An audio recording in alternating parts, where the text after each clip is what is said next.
여당에서는 86세대 이제 그만 좀 해라 이런 얘기 이제 하잖아요. 특히 한동훈 비대위원장이 예, 그런 얘기를 많이 하는데 그거에 대해서는 이제 할 만큼 하지 않았냐 이 주장에 대해서는 어떻게 말씀하시겠습니까? 세대 교체가 더 많이 되는 거에 대해서는 찬성입니다. 다만 그걸 일률적으로 이야기하지 말자. 우선 저희 내부를 얘기한다면 특정 세대가 특정 세대를 배제하거나 배척하는 쪽으로 가지는 말자. 이 신진 세력들이 더 많이 들어오고 다양한 세력이 들어오는 거 절대 찬성입니다.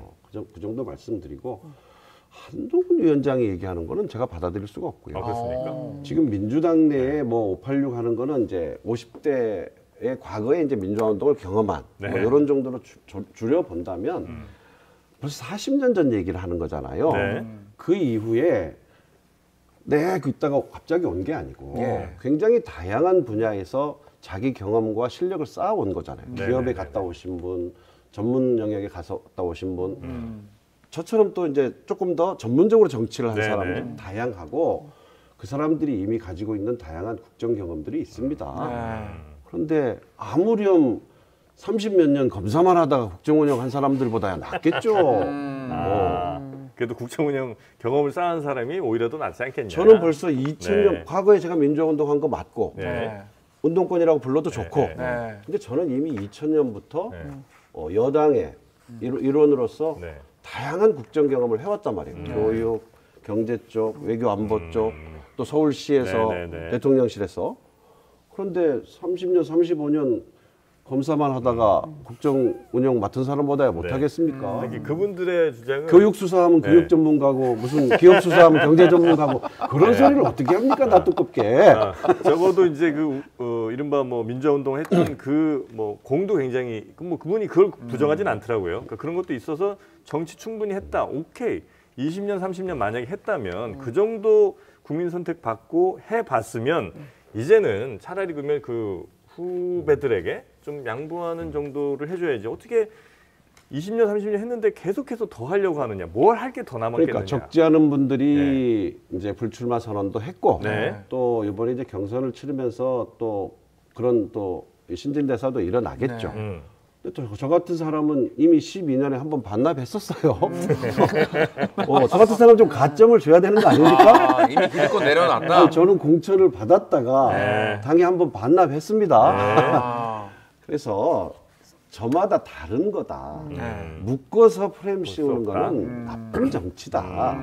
그리고 저는 그 민주화운동 한 것에 대해서 마땅히 해야 할 일을 했다고 생각하지 특별히 자랑이나 무슨 기득권으로 생각해 본 적은 없습니다. 근데 이제 586이 자꾸 이렇게 수면 위로 올라서 공격 대상이 되는 건 왜 그렇다고 보세요? 저는 꼭 정치 분야만 그런 건 아닌 것 같아요. 그러니까 그 나이가 50대 중반 후반의 나이가 우리 사회 전반에서 지금 주도 그룹에 가 있지 않습니까? 이 회사도 그럴 것 같은데. 저희는 상당히 젊은 회사예요. 우리 586 다 밀어냈습니다. 정치권이 좀 늦군요. 탱자가 되지 않으시도록 같이 노력하십시다. 약간 어리굴젓 같은 느낌? 갑자기 군침이 확 도는데요. 총선 앞두고 정치권에 부는 먹거리 타령. 여야 정치 참견 보고서 백브리퍼 최종혁입니다. 70일 앞으로 다가온 총선, 거대 양당의 전략이 정해졌죠. 지금 청산해야 될 가장 중요한 과제는 검사 독재입니다. 남의 눈에 티보다는 자기 눈에 들보를 먼저 보도록 노력할 필요가 있다는 생각을. 민주당의 정권 심판론. 운동권 경력 하나로 수십 년간 기득권 차지하면서 정치 무대를 장악해온 사람들이 민생 경제를 말할 자격이 있는지. 국민의힘의 운동권 청산론, 이 한마디가 요약하고 있죠. 임종석과 윤희숙 누가 경제를 살릴 것 같습니까? 서울 중구 성동구 앞 예비 경쟁자인 두 사람, 벌써 뜨거운 장외전이 펼쳐졌습니다. 약간 어리굴젓 같은 느낌? 손님 입장에서 어리굴젓이 있으면 우와 어리굴젓 나왔네? 이런 거잖아요. 근데 전체 메인 갈비찜 이런 거는 아니라는 거죠. 임종석 하면 젓갈처럼 입맛은 확 돌게 하지만 돈 주고 사 먹는 메인 메뉴는 아니다. 운동권 정치인들은 이제 뒤로 좀 물러나란 겁니다. 하지만 임종석 전 실장 퇴행적 관점이라 반박합니다. 군사구태타 세력한테는 그렇게 관대하면서 그 당시에 어려움을 무릅쓰고 싸웠던 그 운동권이라는 사람들한테 운동권이라는 프레임을 씌워서 공격을 합니까? 운동권 이력만으로 정치하는 거 아니다. 윤석열 정권이 경제 망쳤다. 지난해 1인당 국민소득이 IMF 이후 처음으로 마이너스 됐다고 지적했는데요. 윤희숙 전 의원, 엉터리 같은 얘기라 반박합니다.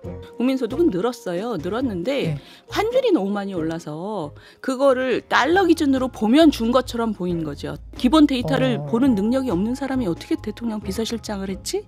임종석 전 실장, 당신 실력 있는 거 안다. 다만 정치판 오면 다를걸? 경고했죠. 귤화위지, 귤이 탱자가 된다는 거죠. 이 저격수 유혹에 빠져들기 쉽습니다. 윤희숙 후보님 일단 공천을 받게 되신다면 제가 환영하고 오시면 탱자가 되지 않으시도록 같이 노력하십시다. 그러자 윤희숙 전 의원, 당신은 이미 탱자 아니냐? 반격합니다. 임종석 선생은 탱자 부대장이었던 사람이죠. 근데 다른 사람에게 탱자가 될 수 있으니 조심하라고 얘기하는 거는 자기 자신을 돌아봐야 된다. 586 운동권 정치인들 가리켜 이미 탱자라고 평가한 건데요. 국민의힘에선 이들 겨냥한 출마 선언 이어지고 있죠.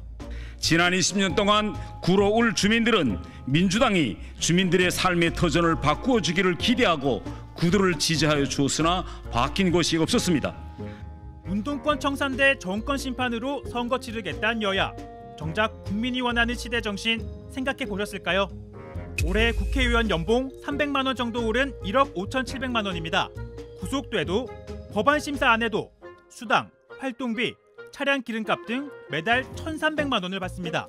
너도 나도 국회의원 하고자 하는 게 세계 최고 수준의 연봉 때문만은 아니겠죠?